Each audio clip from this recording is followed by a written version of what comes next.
Hoy es el Día Mundial de la Agricultura y nos hemos puesto así como medio ontológicos en este capítulo de Líderes al Natural. La ontología, bien saben, es el estudio de aquello que hace que las cosas sean lo que son. Y en tal día como hoy nos preguntamos, ¿qué es lo que hace que la agricultura sea lo que es hoy? O, por tratarse de algo complejo y por tanto abordable desde múltiples vertientes, ¿qué factores hacen que la agricultura sea lo que es hoy?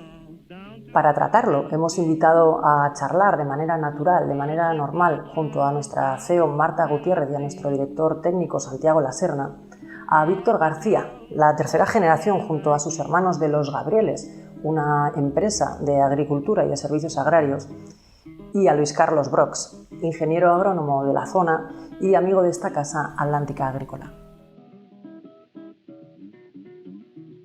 Les hemos dejado hablar y van a ver qué interesante, porque entre otros temas han hablado de estas falsas dicotomías que han persistido siempre en torno al concepto de la agricultura, como que los intereses medioambientales están en conflicto con los intereses económicos, o que la agricultura de origen, la de toda la vida, está o tiene que estar reñida con los avances tecnológicos, o que la agricultura más auténtica no puede ser una agricultura profesionalizada.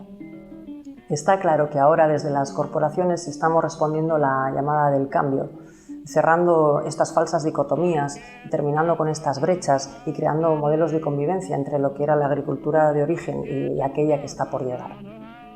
Muchos estamos dedicados plenamente a esto, a encontrar ese modelo de última agricultura que seguro estará bien ligado a la agricultura de origen. Pero escuchen a nuestros invitados, porque les dejo ahora sí con esta tercera entrega de Líderes al Natural. A ver, y lanzo yo así una pregunta.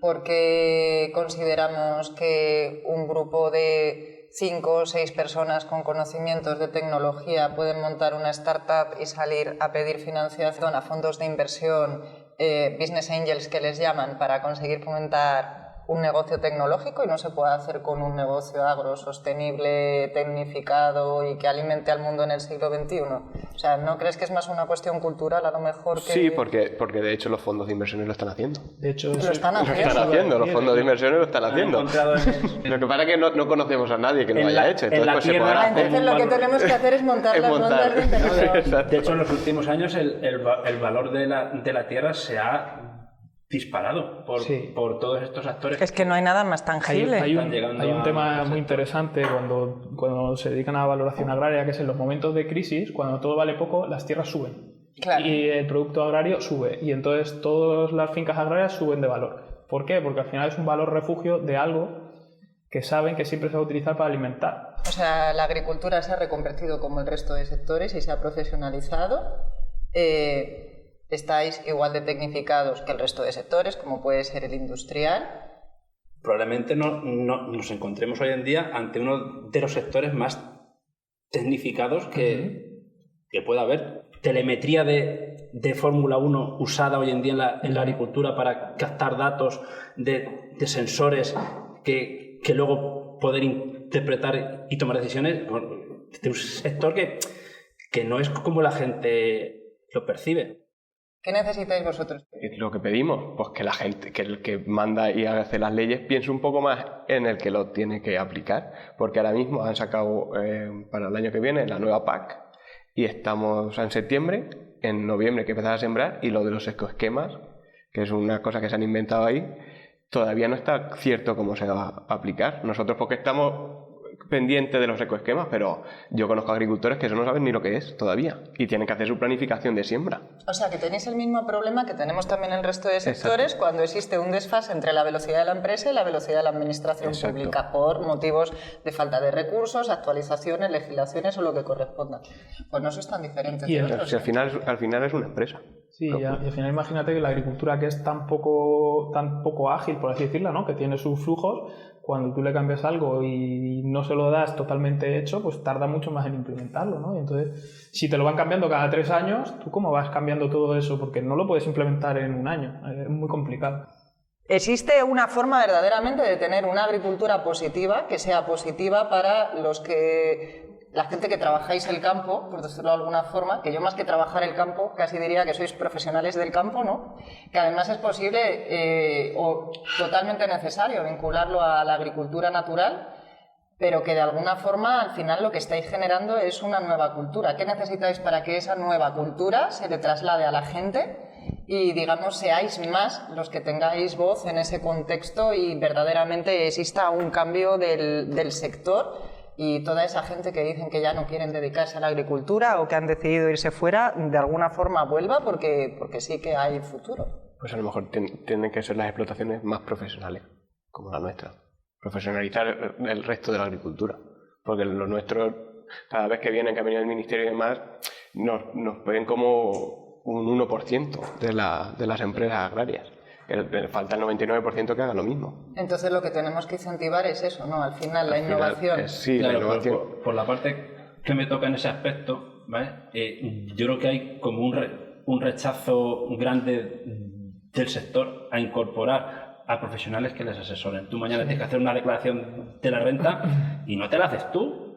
Te vas a un asesor que te haga una declaración de la renta. O tienes un problema, que tienes un juicio y buscas un abogado.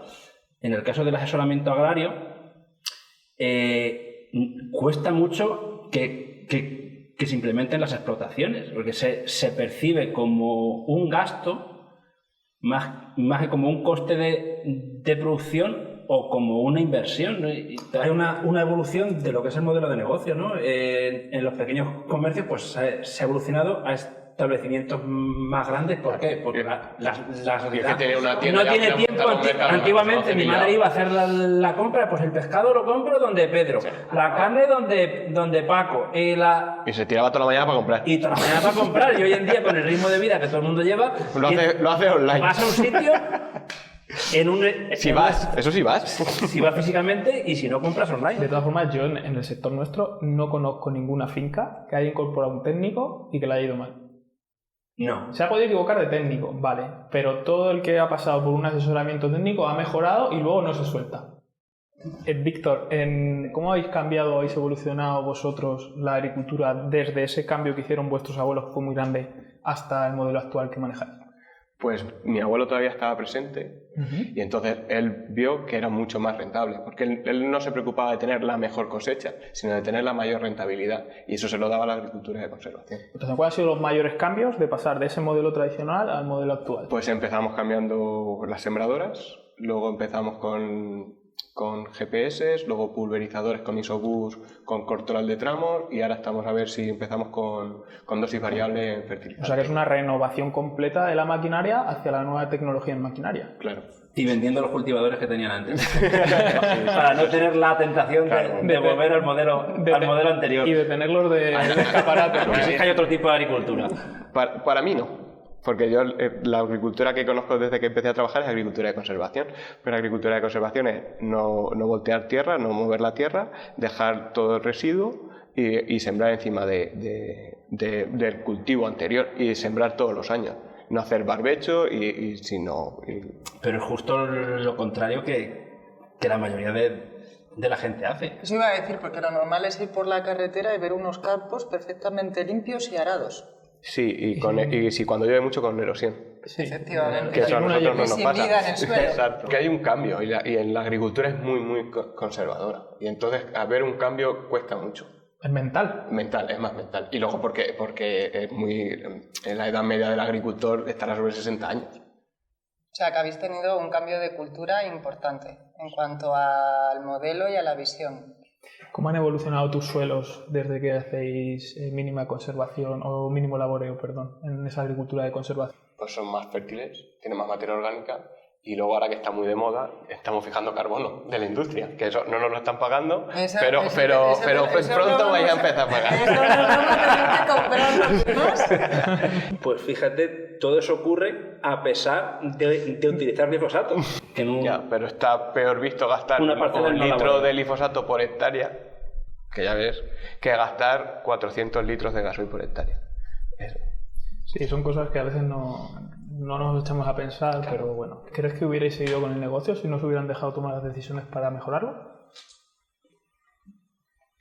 Pues hubiera sido más complicado. Hubiera sido más complicado.